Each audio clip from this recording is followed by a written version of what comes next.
और यहाँ आपको बताएंगे मानसून के दूसरे स्पेल के दौरान कराची में गुज़िश्ता रात बादल खूब बरसे। शहर भर के बेशतर इलाकों में रात भर से कहीं तेज तो कहीं हल्की बारिश का सिलसिला जारी है।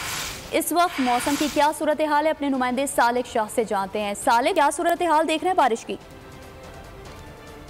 जी बिल्कुल, कराची शहर में मानसून की बारिशों का दूसरा स्पेल है। गुज़िश्ता रात खूब जम के बरसा है। शहर के मुख्तलिफ इलाकों में हमने रात भर कहीं पर तेज़ और कहीं पर हल्की बारिश देखी। कराची शहर के खास करके जो मुज़ाफ़ाती इलाके जिनमें नॉर्थ कराची है, सुरजानी टाउन, इसके अलावा मंगो पीर और सुपर हाईवे के जो इलाके थे वहाँ पर इंतहाई तेज़ बारिश देखने में, गरज चमक के साथ बारिश वहाँ पर हुई है। इसके अलावा कायदाबाद, मलिर, सुखन और जो शाह लतीफ़ के इलाके हैं वहाँ पर भी बादल जो है खूब बरसे हैं। जबकि शहर के जो वस्त के इलाके हैं जिनमें एमजना रोड, सदर, आई चुंदरी के रोड और उसके अलावा गुलशन इकबाल, नॉर्थ नाज़ाबाद के इलाकों में भी पूरी रात जो है बारिश का सिलसिला वक्फे से जारी रहा है। शहर भर के मुख्तलिफ इलाकों में रात के औकात में हमने देखा है शहर के जो अहम सड़कें हैं वो ज़ेर आब आ गई थी, लेकिन सुबह तक वहाँ से निकासी आपका जो काम था वहाँ पर काम की जानिब से ये दावा किया गया था कि सुबह होने तक जो है उसको साफ़ कर दिया जाएगा। दूसरी जानिब महकमे मौसमियात के हुकाम की जानिब से कहा गया था कि आज रात को शहर के मुख्तलिफ इलाकों में जो है बादल बरसेंगे। बारिश के जो चांसेस है वो रात होने के बाद कहीं। पाकिस्तान की IT इंडस्ट्री जो है वो पाकिस्तान की एक्सपोर्ट में एडिशनल इजाफा कर सकती है अगले 3 सालों के अंदर,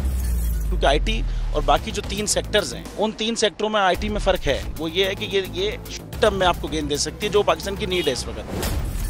IT को तो पहले भी, इससे पहले वाली हुकूमतें और इससे पहले भी लोग डिफाइन करते आए कि जी यार IT से बहुत चेंज आ जाएगा। क्या वो इम्पैक्ट हुआ IT इंडस्ट्री के ऊपर जो हम समझते थे और चाहते थे? पाकिस्तान की IT एक्सपोर्ट्स इतनी हो जाएंगी कि पाकिस्तान के सारे मसले मसाइल ख़त्म हो जाएंगे? वो तो नहीं हुआ। आपकी जो पॉलिसीज़ हैं वो कॉन्फ्लिक्ट हो रहा है। क्या हमने ऐसी पॉलिसीज़ रखी हुई है कि गूगल मजबूर हो यहाँ पे ऑफिस खोलने में? पॉलिसीज़ के तहत करना होगा। वो 2 से 3 महीने 4 महीने में खुद ब खुद ऑफिस स्टार्ट करेंगे।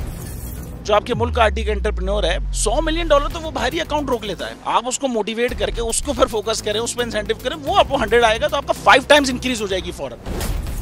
टेक्सटाइल में हम क्या करते हैं, हम उठाते हैं बाहर के किसी ब्रांड के लिए टी-शर्ट यहाँ बनाते हैं, उसको दे देते हैं। लेकिन अब IT के बाद अगर आप अपना ब्रांड बना के लोगो वहाँ पे बेचेंगे, चाहे B2B बेचें चाहे B2C बेचें, पॉसिबल है। पाकिस्तान की जो एक्सपोर्ट में ये $30 अरब से ज़्यादा का इजाफा इससे हो जाना खाली यार। गवर्नमेंट के फंडों से इदारे बनाकर और उनके थ्रू कोई रेवोल्यूशन आ जाएगा, सवाल ही नहीं है। आपने इंतखाब सही कर लिया है, अब आगे चीज़ सही करनी है। बस आप सही डायरेक्शन में सही चीज़ होगी इंशाल्लाह। मैं समझता हूँ $50 अरब तक की IT एक्सपोर्ट में कंट्रीब्यूट कर सकता है पाकिस्तान। सब्सक्राइब करें और बेल दबाएं ताकि कोई खबर रह न जाए।